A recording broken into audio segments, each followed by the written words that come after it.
Same thing applies to prophet Muhammad सल्लल्लाहु अलैहि वसल्लम। एंड अगर कल को कोई उनका पिक्चर बना ले तो फिर धीरे धीरे वो डिटोरिएट होते होते कहाँ से कहाँ पहुंच जाएगा, ये तो हमें पता ही है, स्पेशली इंटरनेट के एरा में। अस्सलाम वालेकुम, आदाब, सत श्री अकाल दोस्तों, आप लोग कैसे हैं? मुझे जल्दी से कमेंट में बताइएगा। एंड मैं भी बहुत अच्छी हूँ। फ्रेंड्स, अगर आप नए हैं मेरे चैनल में तो वेलकम टू माय चैनल। ऐसी मजेदार रिएक्शंस और नॉलेज डिस्कशंस के लिए हमारे चैनल के साथ बने रहे, इसीलिए आपको कुछ नहीं करना है, 1 सेकंड निकाल के अभी तक अगर चैनल को सब्सक्राइब नहीं किया तो जल्दी से कर ले। फ्रेंड्स, आज मैं एक बहुत ही इंपॉर्टेंट टॉपिक बात करने वाली हूँ, वीडियो लाई हूँ जिसमें एक क्वेश्चन है जो मोस्टली नॉन मुस्लिम्स के जहन में बहुत ज्यादा आता है और इसका जवाब एक बहुत ही रिनाउंड हिंदू दबंग बहन ने दिया है जिसको आप भी बाखूबी से जानते होंगे। Her name is Pragya Mishra. Yes, हम सबको पता है वो कितनी अच्छी एंकर है और सिर्फ ऐसी एंकर नहीं है जो बिकाऊ मीडिया के भड़काऊ में आ जाए, बट आई रियली फील वो एक बहुत ही नॉलेजेबल पर्सन भी है। इसीलिए उन्होंने एक बहुत ही अहम क्वेश्चन का जवाब दिया है और ये क्वेश्चन है कि क्यों प्रॉफिट मोहम्मद सल्लल्लाहु अलैहि वसल्लम का कोई भी मूर्ति या फोटो नहीं है। और ये वीडियो हम लोग देख रहे हैं प्रज्ञा का पन्ना यूट्यूब चैनल से। इसीलिए दोस्तों, आई एम तो very much excited. I am sure इन्होंने बहुत ही अच्छे से हम लोगों को इस क्वेश्चन का जवाब तो बता दिया है। इसीलिए मैं आपसे दरखास्त करती हूँ ये वीडियो को अंत तक जरूर देखें और इसे अपने मुस्लिम और स्पेशली नॉन मुस्लिम फ्रेंड्स तक जरूर से शेयर करें ताकि उनको भी इस क्वेश्चन का जवाब पता चल सके। चलिए दोस्तों, without delay let's watch this video. दोस्तों, मुस्लिम धर्म में अल्लाह या पैगंबर मोहम्मद साहब का चित्र या मूर्ति बनाना उनका अपमान समझा जाता है। कहते हैं कि ये बुत परस्ती मतलब मूर्ति पूजा या मूर्ति की इबादत को बढ़ावा देता है। दुनिया के सारे धर्मों में एक सर्वशक्तिमान शक्ति से दुआ मांगी जाती है, प्रार्थना की जाती है, आशीर्वाद मांगा जाता है, लेकिन सबके तरीके अलग अलग हैं। लगभग सारे धर्मों में भगवान के रूप को देखकर उनसे कुछ मांगने का रिवाज है, लेकिन मुस्लिम धर्म में भगवान का मतलब अल्लाह का कोई रूप नहीं है। दोस्तों, कुरान में कुल 114 चैप्टर है, मतलब अध्याय हैं जिन्हें सूरा कहा जाता है। हर चैप्टर या सूरे के अंदर छोटे छोटे खंड हैं जिन्हें आयत कहा जाता है। ठीक वैसे जैसे गीता में अध्याय होते हैं, श्लोक होते हैं। पूरी कुरान में कुल 6236 आयतें हैं। कुरान के 42वें सूरे की 42 नंबर आयत में कहा गया है कि अल्लाह ही धरती और स्वर्ग को पैदा करने वाला है, उसकी तस्वीर जैसी कोई चीज नहीं है। कुरान में लिखी गई इन बातों के आधार पर इस्लाम के जानकार मतलब निकालते हैं कि अल्लाह को किसी मनुष्य के हाथों से बनाई गई तस्वीर में कैद नहीं किया जा सकता। उनका सौंदर्य इतना ज्यादा है और उनकी महिमा इतनी बड़ी है कि मनुष्य के हाथों इसका चित्रण हो ही नहीं सकता। अगर किसी ने ऐसा करने की कोशिश भी की तो इसे अल्लाह का अपमान माना जाएगा। कुरान के चैप्टर या सूरे नंबर 21 की आयत नंबर 52 से 54 में भी मूर्ति पूजा को अब्राहम द्वारा गलत बताया गया है। इस आयत का हवाला देते हुए इस्लाम के जानकार मानते हैं कि तस्वीरें बुत परस्ती यानी मूर्ति पूजा को बढ़ावा दे सकती हैं। दोस्तों, इस्लाम धर्म में हजरत मोहम्मद साहब ने अपने जीवन में जो कहा या किया उसे हदीस कहा जाता है और हदीस में भी तस्वीरें बनाने से साफ तौर पर मना किया गया है। मोहम्मद साहब के बाद उन्हें लिखा गया था। इस्लामी परंपरा जीवित प्राणियों की, खासकर मनुष्यों की तस्वीर बनाने पर पूरी तरह से पाबंदी लगाता है।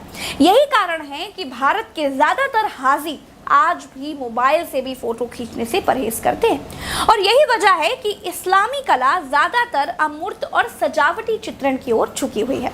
दुनिया भर में बनी मस्जिदों की दीवारें और कुरान के पन्नों पर हमें ज्यामितीय पैटर्न के नमूने देखने को मिल जाते हैं। अब आप कहेंगे तो फिर इंटरनेट पर पैगंबर मोहम्मद साहब के नाम से जो तस्वीरें पड़ी हैं वो कहाँ से आई?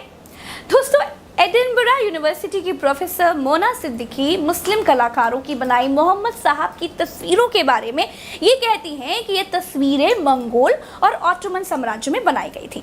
इन तस्वीरों में मोहम्मद साहब के चेहरे को बिल्कुल नहीं दिखाया गया है, लेकिन ये साफ है कि ये उन्हीं को दर्शाती हैं। वे कहती हैं कि ये तस्वीरें मोहम्मद साहब के प्रति समर्पण और उनकी ओर प्रेरित होकर के ही बनाई गई थी। ज्यादातर लोगों ने उनकी तस्वीरें उनके प्रति प्रेम और श्रद्धा की वजह से ही बनाई थी। उनका इरादा बुत परस्ती का बिल्कुल भी नहीं था। दोस्तों, मिशिगन यूनिवर्सिटी में इस्लामी कला की प्रोफेसर क्रिस्टियन ग्रुबर के मुताबिक मोहम्मद साहब की काफ़ी तस्वीरें 14वीं सदी की हैं और उस वक्त उन तस्वीरों को निजी तौर पर देखा जा सकता था ताकि ताकि बुत परस्ती को बढ़ावा ना मिले। ग्रुबर कहती हैं कि 18वीं सदी में बड़े पैमाने पर प्रिंट मीडिया जब बढ़ने लगा तो वो तस्वीरें छपने लगी। मुस्लिम धर्म के लोगों ने इसका विरोध किया। ग्रुबर कहती हैं कि इस्लामिक जानकारों ने दुनिया को बताया कि इस्लाम धर्म ईसाई धर्म से कितना अलग है। ईसाई धर्म में मूर्ति बनाना, तस्वीर बनाना या पेंटिंग करना बिल्कुल भी मना नहीं है। इसके बाद मोहम्मद साहब की तस्वीरें गायब होने लगती हैं। उनके चित्र या आकृति गढ़ने के खिलाफ एक नई बहस छिड़ गई। लेकिन ज्यादातर मुस्लिम शोधकर्ता और विद्वान कहते हैं कि शास्त्रीय विद्वानों ने हमेशा से ही मोहम्मद साहब या अल्लाह या दूसरे पैगंबरों की आकृति या किसी भी प्रकार के चित्रण का हमेशा विरोध किया है। दोस्तों, इस्लाम धर्म में मूर्ति पूजा नहीं होती है। हिंदू धर्म में भी साकार ब्रह्म और निराकार ब्रह्म के दो मत हैं। साकार के उपासक मूर्ति पूजा करते हैं और निराकार मूर्ति पूजा नहीं करते। तो दोस्तों, अगर भारत में कोई पैगंबर मोहम्मद साहब की कोई तस्वीर बनाता है, किसी तस्वीर को पैगंबर मोहम्मद की तस्वीर बताता है, तो भारतीय कानून क्या कहता है? दोस्तों, भारत में सभी धर्म के लोगों को धार्मिक स्वतंत्रता है। सभी धर्म के लोग अपने धर्म को अपनी सभ्यता के मुताबिक मान सकते हैं। भारतीय कानून में मोहम्मद साहब की आकृति या तस्वीर बनाने के बारे में कोई अलग से जिक्र नहीं है।